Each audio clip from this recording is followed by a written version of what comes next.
Eng xavfli dushmaning o'zingnikilar.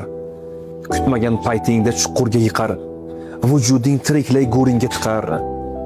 Atrofdan eslama, qo'yningdan chiqar. Eng xavfli dushmaning o'zingnikilar. Ishonmasang do'sti sotgandan so'ra, o'z iti egasini qopgandan so'ra, yaqin qarindoshdan topgandan so'ra. Eng xavfli dushmaning o'zingnikilar. Yirtqichlarga to'la o'rmondan qo'rqma, yomon xayollardan, gumondan qo'rqma, raqibning shaylagan kamondan qo'rqma. Eng xavfli dushmaning o'zingnikilar. Yo'lingda uchragan g'ovlar xavfli emas, qarg'alar, burgutlar, zog'lar xavfli emas, oldingda tosh otgan yovlar xavfli emas. Eng xavfli dushmaning o'zingnikilar. Siring aytayverma, kamroq suhbat qur, yuzini